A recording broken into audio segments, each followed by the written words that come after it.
eyes on her. Once every couple of years, the heavenly host would send one of its entrants my way. Typically, these people were having difficulties adjusting, or they had burning questions that they needed answered. They claimed that this was done to keep me attuned to the people. You make one inquiry about the current state of slavery, and suddenly people view you as antiquated, insensitive, and racist. In reality, they did it as a means of painting a sympathetic face on the omnipotent. She moved carefully into the premium mobile. She was a shaking autumn leaf in a windstorm. They had sent her to me to provide some sort of comfort, a solace of sorts. I would answer any questions she had, or smooth over any difficulties in transition. Looking at her, I could see who she was and what she actually was. She appeared as what she wanted to be seen as. She looked to be about 9. She had blonde, sun-kissed hair that flowed down her back. She was a little on the heavier side. Scrapes and bruises marked up her elbows and knees that told of her life as a tomboy. Those were just appearances, however, a facade. I saw through the illusion to what she was at her very core. That wasn't who she was. She didn't have long hair. They had cut it and shaved it down in the end. They said it was to save her the trauma of seeing it fall out. But in actuality, it was to save them the heartache of seeing her deteriorate before their eyes.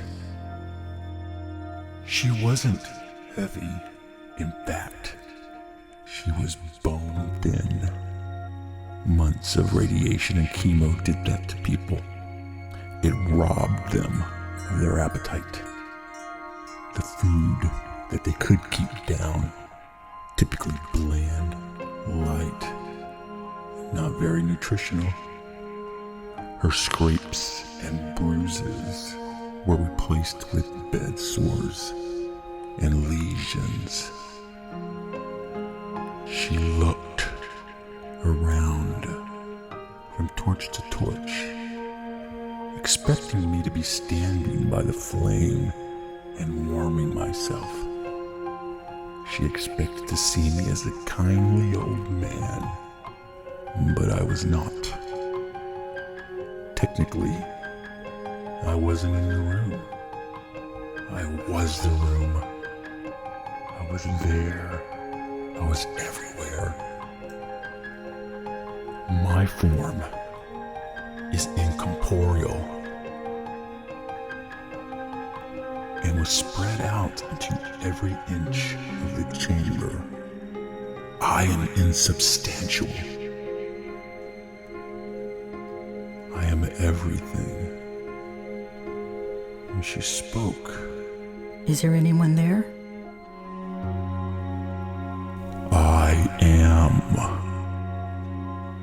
A little bit of biblical humor. I passed over her head completely. She continued. They sent me to you. They said you had answers. I did, in a sense. I could make anything truth. I could speak, and my words would become reality. I was the truth. The real trick was making my answers palpable to them, acceptable. I responded, "Speak, my child. I only have time to answer 3 of your questions." The girl paused for a moment, as if considering running out of the room. Talking to thin air was a daunting prospect. She eventually decided the risk of looking foolish was worth the reward. Her voice quavered with her first question. Why do bad things happen to good people? I paused for a moment to consider my response. I had multiple answers, but only one answer that would state her curiosity and ease her discomfort. To test their faith and to keep people strong. Without tribulation and trial, people grew complacent. They deteriorate in their faith. Trees without wind lose their branches. My mind traveled back to the image of her. She was in the hospital bed with her toys laid out before her. She had dolls. She had action figures, cards, trinkets from faraway places. Some were gifts from her family and friends.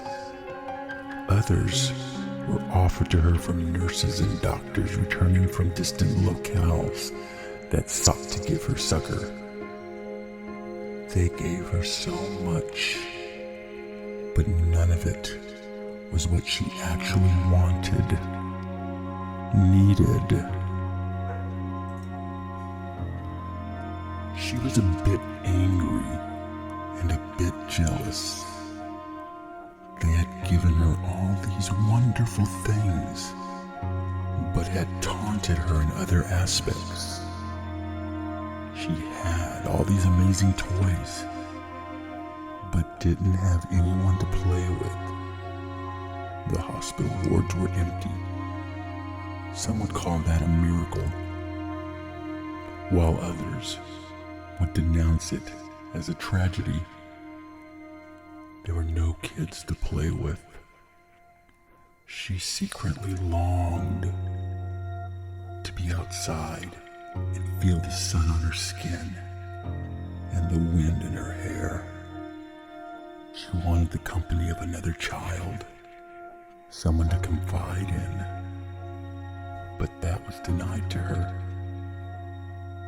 She spent her final moments in loneliness.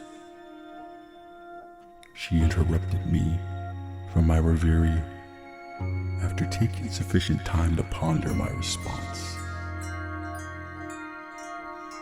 Why do we have to die? To give life meaning.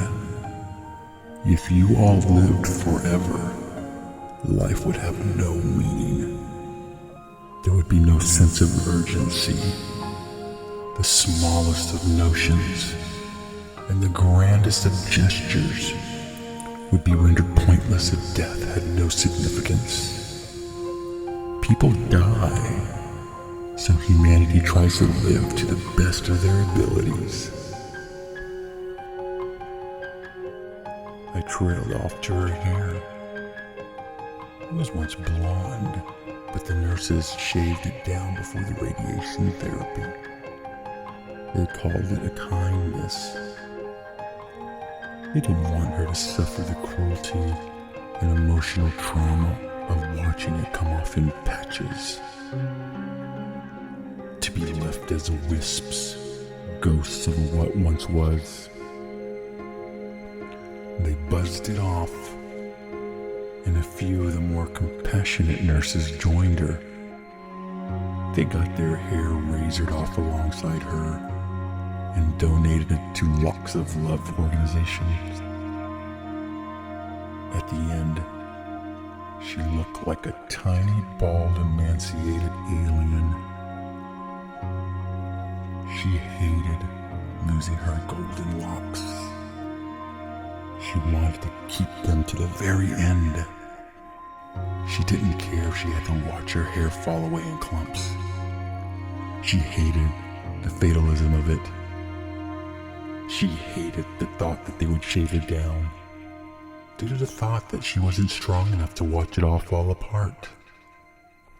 The worst thing was that one nurse had shaved a lock of her hair and bound it into a tiny little doll of what was once her would be a comfort. It was not. It was a reminder. It reminisced of days lost, of moments that she couldn't return to. It was a memento mori to her. It was her final question. She could ask me anything. The secret of the universe was in her hands. Why do bad things happen at all? I understand that our faith needs to be tested at times. But why? Why do we need to suffer to this degree? What point was there in suffering the way that I did? Answer me, please. Her voice quavered, and tears began forming in the corners of her eyes. The images overtook me. Her family had stuck with her through the diagnosis, the chemotherapy, and her physical degradation. But they weren't there at the conclusion. In the end, she died alone. She died reaching out into nothingness. A part of her accepted that they didn't want to be there in the end, to witness her final agony. She tried to understand that, but in the end, when death came, those thoughts and reasoning were blasted from her mind. The last words on her lips were her mother and father's names. Her father was in an alleyway when her time came. He had just finished work and stopped at a bar on the way home. He wanted to be somewhere where people didn't know his story, didn't feel sorry for him. He had a few drinks and chatted with a hooker at the bar. At the very end of his daughter's life, he wasn't there. He was cheating on his wife. They eventually retreated to an alley where he gave her $100. She tucked it into her bra and leaned back against the wall. He hiked up her skirt and lowered her panties. She licked the inside of his neck as he slid himself into her. He thrust a few times before his climax took him. Not an orgasm, but in a rush of tears. He pressed himself against her as he whipped bitter tears into her neck. He didn't find sexual release, but another sort of catharsis. He whimpered into her as she stroked his hair with sympathy. He hadn't cried since his daughter's diagnosis at the end. This was his only outlet. He was sobbing against her with his pants around his ankles and his flaccidness pressed against her thigh when his daughter died. Her mother was at home when the leukemia took her daughter. She had finished a bottle of wine to fortify her for what she wanted to do. She knew she had to make it quick. Her husband would be home soon, and she didn't want him to intervene. The tragedy had chipped away at her, and at the end of her daughter's life, she felt like a sandblasted ruin with nothing left. She was a smooth statue, a symbol of sorrow. As her daughter died, she was on the cusp of suicide. She had downed a bottle of red wine and had just pressed a razor into her wrist. She held it vertically, knowing that this was a way to do it. She pressed it so deep into herself that blood welled up at the surface. All she had to do was drag it up her arm and slice herself open. She had had enough. She was empty. She was a heart-shaped box that had been hollowed out. She closed her eyes in preparation to cut her wrist.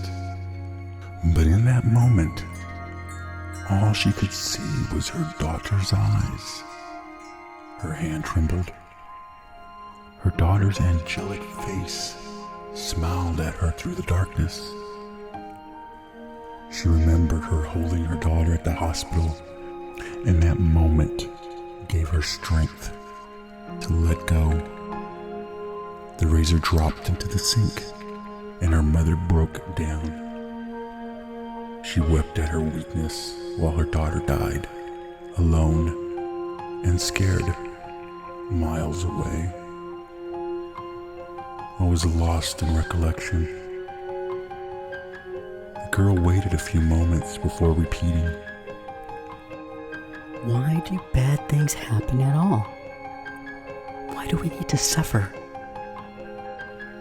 You have to know, you made us. You made us to suffer. I paused. There were multiple ways I could answer her question, but there was only one true answer. She was on the brink of tears, a moment of light, a moment of clarity, gave me the courage to give her the truth. I answered her. To give my life meaning. You all suffer to keep me going. To keep me interested. I sent her away before she could question my answer. In the end, I gave her the truth. I was God. I was a supreme being watching the world like a soap opera. I was a kid examining an ant mound with a magnifying glass, smiling as I incinerated those unlucky few. They suffered so I could live through them vicariously. Their pain made me feel alive.